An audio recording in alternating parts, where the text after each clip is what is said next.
नमस्कार दोस्तों, मेरे चैनल पर आप सभी का बहुत बहुत स्वागत है। आशा करती हूँ कि आप सभी ठीक होंगे, तंदुरुस्त होंगे और अनेकों मंगल कार्य कर रहे होंगे। मुझे उम्मीद है कि आप मेरी इस वीडियो को लाइक और शेयर ज़रूर करेंगे, साथ ही मेरे चैनल को भी सब्सक्राइब करेंगे। आयो आयो नवरात्रि त्योहार, ओ अम्बे मैया तेरी जय जयकार।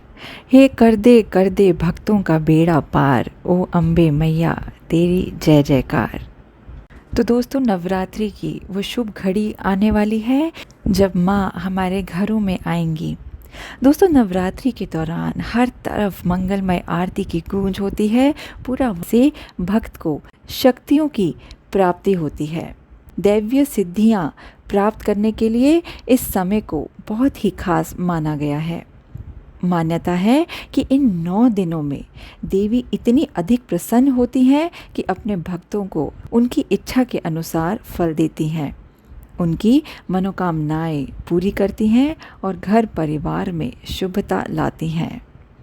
दोस्तों, शारदीय नवरात्रि 2022 की शुरुआत होने ही वाली है। 26 सितंबर से शारदीय नवरात्रि शुरू हो जाएगी। 9 दिनों तक चलने वाले इस त्योहार को देश के हर कोने में मनाया जाता है। इसका हमारे धर्म में बहुत ही ज़्यादा महत्व है। नवरात्र के दौरान देवी की 9 रूपों में पूजा की जाती है। हर एक दिन देवी के एक अलग रूप की उपासना करने से भक्त को अलग अलग रूपों से आशीर्वाद प्राप्त करने का मौका मिलता है। दोस्तों, माँ दुर्गा की सवारी से तय होता है वर्ष भर होने वाली घटनाओं का आंकलन। तो इस साल माँ दुर्गा हाथी पर सवार होकर आएंगी, जो शुभता का प्रतीक है। इससे ये माना जा रहा है कि बहुत सी खुशियाँ हमारे जीवन में आएंगी। तो दोस्तों, जैसे मैंने बताया, नवरात्रि की शुरुआत 26 सितंबर से है। इस साल पूरे 9 दिन तक माता की पूजा होगी। दुर्गा पूजा की महाअष्टमी और नवमी का विशेष महत्व है। दोस्तों, कलश स्थापना हमेशा पहले दिन होती है, जो कि 26 सितंबर 2022 को प्रतिपदा तिथि पर सुबह 6:17 से 7:55 तक हो जानी चाहिए। ये ही इस बार का शुभ मुहूर्त है। इस दिन माँ शैलपुत्री की पूजा होगी। और दोस्तों, इस बार महाअष्टमी 3 अक्टूबर 2022 को है। नवरात्रि के 8वें दिन माँ महागौरी का पूजन होता है। माँ महागौरी को जामुनी और मोर वाला हरा रंग बेहद प्रिय है। उदया तिथि के अनुसार महाअष्टमी का व्रत 3 अक्टूबर 2022 को रखा जाएगा। दोस्तों, महाअष्टमी के दिन कन्या पूजन श्रेष्ठ माना जाता है। हालांकि कुछ लोग नवमी को भी कंजक पूजा करते हैं। कन्या पूजन में 9 कन्याओं को माँ का स्वरूप मानकर उनकी पूजा की जाती है, उन्हें भोजन कराया जाता है और कोई उपहार देकर आशीर्वाद लिया जाता है।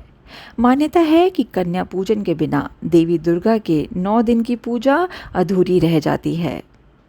दोस्तों, नवरात्रि में घट स्थापना, जिसे कलश स्थापना भी कहते हैं, उसका बहुत ही बड़ा महत्व है। हमारे हिंदू धर्म के तीज त्योहारों पर घट स्थापना का विशेष महत्व है। धार्मिक मान्यताओं के अनुसार कलश में देवी देवताओं, ग्रहों और नक्षत्रों का वास माना गया है। कलश सुख समृद्धि प्रदान करने वाला और मंगल कार्य का प्रतीक माना जाता है।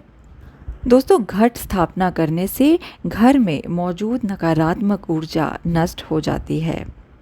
अब आप सोच रहे होंगे कि घट स्थापना में जौ क्यों बोए जाते हैं। तो धार्मिक मान्यताओं के अनुसार जौ को ब्रह्मा जी और अन्नपूर्णा देवी का प्रतीक माना गया है। कहते हैं कि जौ को ही सृष्टि की सबसे पहली फसल माना जाता है। घट स्थापना के समय जौ यानी जवारे बोए जाते हैं और फिर सबसे पहले इनकी पूजा की जाती है। जौ को ब्रह्मा का रूप माना गया है, इसलिए सर्वप्रथम इनका सम्मान करना चाहिए। दोस्तों, नवरात्र में पूजा की एक विधि है जिसके बारे में मैं अब आपको बताऊंगी। तो उसके लिए आपको कुछ सामग्री भी लेनी होगी। तो सामग्री है इलायची, पान, दुर्वा, मिठाई, धूप, अगरबत्ती, अक्षत, लाल कपड़ा, सुपारी, लौंग, गंगा जल, आम या अशोक के पत्ते आप ले सकते हैं, इत्र और सिक्का, कलावा, नारियल, लाल पुष्प और सिंदूर, स्वच्छ मिट्टी, मिट्टी या तांबे का कलश, साथ में ढक्कन उसके, सप्त धान्य यानी कि 7 प्रकार का अनाज, जौ बोने के लिए चौड़े मुंह वाला मिट्टी का एक पात्र। तो ये सब सामग्री आपको लेनी है। इसके बाद अब बात करते हैं पूजा विधि की। तो नवरात्र के पहले दिन घट स्थापना शुभ मुहूर्त में ही करनी है। समय मैं आपको बता चुकी हूँ, उसी समय के आधार पे आपको स्थापना करनी है। मिट्टी के पात्र में मिट्टी डालें और उसमें 7 प्रकार के अनाज बोएं। अब व्रत का संकल्प लेकर ईशान कोण में पूजा की चौकी पर लाल कपड़ा बिछाएं और देवी दुर्गा की फोटो की स्थापना करें। इसके बाद तांबे या मिट्टी के कलश में गंगा जल, दुर्वा, अक्षत, सिक्का, सुपारी, आप ये सब चीज़ें डाल लें। फिर कलश पर मौली बांधें और उसमें आम या अशोक के अपनी इच्छा अनुसार 5 पत्ते लगा दें। अब कलश के ऊपर लाल चुनरी से बंधा जटा वाला नारियल रख दें। नारियल को गणेश जी का प्रतीक माना जाता है, साथ ही इसमें त्रिदेव का वास होता है। कलश पर रोली से सात्विक बनाएं। अब जौ वाले पात्र और कलश को माँ दुर्गा की फोटो के आगे स्थापित कर दें। इसके बाद आप 9 दिनों तक अखंड दीपक जगाएं, यानी कि कोई भी धार्मिक अनुष्ठान अखंड दीपक के बिना पूरा नहीं हो सकता है। घर पर शुद्ध देसी घी के दिए जलाने पर देवी देवताओं की विशेष कृपा प्राप्त होती है। इसके अलावा घर से नकारात्मक शक्तियों का प्रभाव भी दूर हो जाता है। इसलिए नवरात्रि में भी माँ की कृपा पाने के लिए और उन्हें प्रसन्न करने के लिए अखंड दीपक का एक महत्व है। अखंड दीपक पूजा स्थल के दक्षिण पूर्व में रखना शुभ होता है, क्योंकि यह दिशा अग्नि तत्व का प्रतिनिधित्व करती है। आइए दोस्तों, अब बात करते हैं कि नवरात्र में 9 दिनों तक कौन कौन सी माँ की पूजा की जाती है। तो नवरात्र के पहले दिन माँ शैलपुत्री की पूजा की जाती है। माँ शैलपुत्री को पहाड़ों की पुत्री भी कहा जाता है।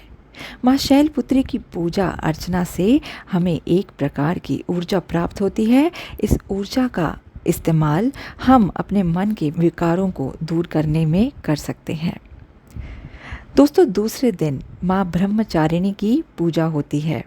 माँ के इस स्वरूप की पूजा अर्चना करके हम माँ के अनंत स्वरूप को जानने की कोशिश करते हैं, जिससे कि उनकी तरह हम भी इस अनंत संसार में अपनी कुछ पहचान बनाने में कामयाब हो सकें। इसी के साथ तीसरे दिन माँ चंद्र घंटा की पूजा की जाती है। कहते हैं माँ चंद्र घंटा की पूजा आराधना से हमारे मन में उत्पन्न द्वेष, ईर्ष्याएं, घृणा और नकारात्मक शक्तियों से लड़ने का साहस मिलता है और इन सभी चीज़ों से छुटकारा मिल जाता है।